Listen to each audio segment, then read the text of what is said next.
In this example, we're going to combine the concepts of equilibrium and tensile stress.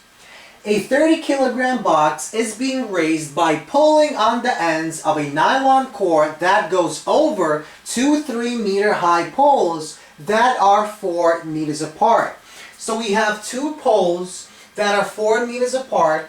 The height of the poles is 3 meters. On the top of each pole, we have a pulley, and we connect a cord through the pulleys to a box that has a mass of 30 kilograms. So we pull on these cords. If we pull on these cords, the mass is raised. Now, if the diameter of the nylon cord is 1.15 millimeters, and the ultimate strength of the nylon under tensile stress is 500 times 10 to the 6 newtons per meter squared, how high above the floor will the object be before the cord snaps? So we want to find a certain height h above the ground where our rope will snap. In other words, in the first step of the problem, we're essentially asked to calculate or use the ultimate strength of our nylon cord to calculate the highest possible tensile force that the cord could experience before it rips. So we want to calculate the maximum tensile force the cord can withstand right before our cord snaps, our cord fractures. So recall that ultimate strength of our nylon cord is equal to force divided by area, where the force is the maximum force that the cord could experience before it snaps. So we know what the ultimate strength is, and we know what the cross-sectional area is because we know our diameter is given to be 1.15 millimeters.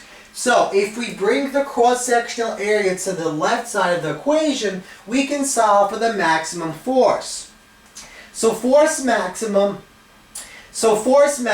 is equal to 500 times 10 to the 6 newtons per meter squared multiplied by the cross-sectional area of our cord. So we assume our cord is circular, so that means the cross-sectional area is pi times radius squared, and radius is simply 1.15 divided by 2 times 1,000. The 2 comes from the fact that we want to calculate radius from our diameter, and the 1,000 comes because we're converting from millimeters to meters.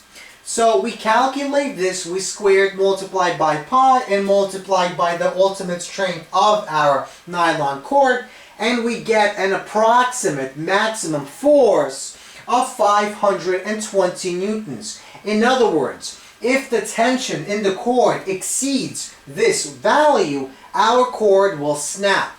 So now we look in step 2. In step 2, we want to calculate all the forces acting at this point.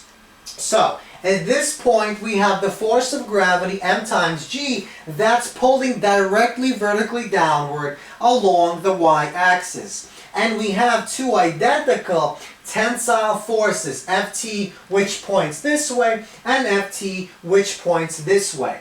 Now, if we draw a dashed x-axis, we see that our angle theta and angle theta with respect to this axis is the same at each point. And that's because the distance from each respective pole to where the force of gravity is acting is exactly the same. In other words, this right triangle has identical bases.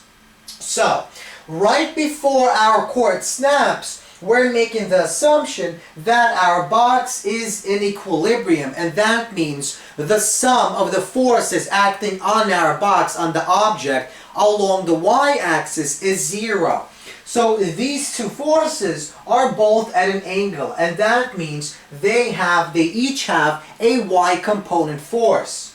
So that means we choose going downward to be positive and upward to be negative. So the sum of the forces acting on the object along the y-axis is equal to m times g minus, because we have two forces acting along our y-axis, we have 2 times Ft times sine of the angle theta, and the sum is equal to 0 because the object is at equilibrium. Now, Notice we can replace Ft with F maximum. In other words, we're trying to find the situation where our object, right before our object, the rope, will snap. So we plug in F max into Ft, and now in step 3 we can solve for the angle. If we find what the angle is, we can find what the height is, as we'll see in just a moment. So sine of the angle theta is equal to m times g divided by 2 times F max. We plug in our quantities. M is 30 kilograms, G is 9.8 meters per second, and F max is 520 newtons. And we get 0.2827. Now we take the inverse of the sine function of this quantity and we get an angle of approximately 16.42 degrees. So this angle corresponds to this angle in this triangle. So let's suppose that the height h is the maximum height right before our object snaps. So we can extend and draw an x-axis like so, and this angle theta of this right triangle is this angle that we just found. So we know that the base of this right triangle is 2 because this object is right in between this 4-meter mark. So we know what the base is, we know what the angle is, we can use the tangent trigonometric function to solve for this height of our right triangle. And then we know what the entire distance is, it's 3, and if we take 3 and subtract the height of the triangle, we can find what this distance is, what the h value is.